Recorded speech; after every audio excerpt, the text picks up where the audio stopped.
Papy, ça me saoule le jardinage. On peut pas juste laisser le tuyau d'arrosage couler et on revient dans 1 heure? Jeune fou, tu sais pas que les plantes sont des êtres vivants comme nous? Tu aimerais qu'on te gave d'eau, toi? Non. Eh bien, les plantes, c'est pareil. À chaque plante, son arrosage adapté. Adopter de nouvelles pratiques pour jardiner plus nature en limitant l'utilisation des produits chimiques passe par des gestes simples. L'étape de l'arrosage est essentielle. Ciblé, il peut préserver des maladies. L'arrosage que je vais privilégier au jardin, ce sera l'arrosage à l'arrosoir, pour des économies d'eau d'une part, mais aussi parce que ça nous permet de bien concentrer l'eau au pied des végétaux. Arroser les feuilles de vos plantations peut favoriser l'apparition de champignons. Si l'on arrose les feuilles, ce que l'on risque de faire, c'est d'apporter des champignons. Et notamment, les feuilles de tomates sont très sensibles.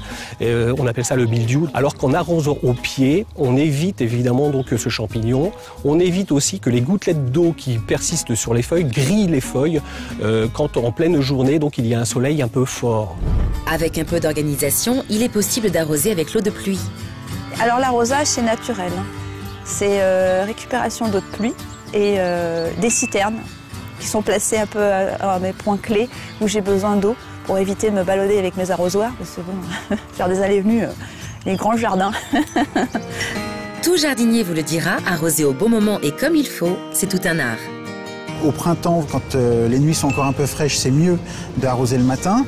Fin de printemps, début d'été, arroser plutôt le soir. Les plantes vont profiter de l'humidité comme ça toute la nuit pour se réhydrater et boire correctement l'eau. Encore faut-il savoir quel volume d'eau donner à ces plantations. Toutes n'ont pas les mêmes besoins. Certains légumes sont gourmands en eau, tels que le chou de Saint-Saëns principalement, qui va nécessiter beaucoup d'arrosage. On pourrait penser que la tomate nécessite beaucoup d'eau, surtout pas. Au contraire, on rendrait le plan, je dirais, feignant.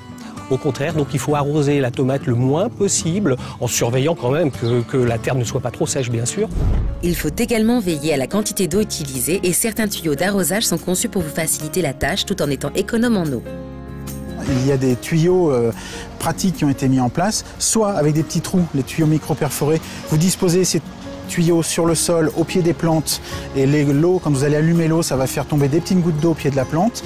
Et c'est à vous d'estimer le temps en fonction de la saison, de la météo et des plantes que vous avez. Vous pouvez mettre des programmateurs sur vos tuyaux qui, même en votre absence, vont déclencher un arrosage en fonction du temps que vous avez calculé, 1 heure, une demi-heure, etc.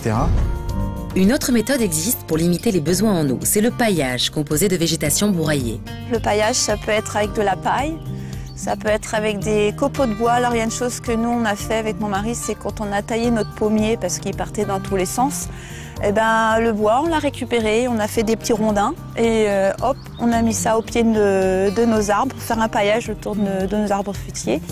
Le paillage va permettre de conserver une terre beaucoup plus humide pendant plus longtemps, protéger la terre du soleil, surtout en été, quand la terre va créer une croûte en surface. Donc il est essentiel effectivement de pailler pour ne pas arroser de trop. Et enfin, le binage. On dit qu'un binage remplace 2 arrosages dans la mesure où on casse la croûte effectivement de la terre de façon à ce que l'eau s'infiltre beaucoup plus facilement.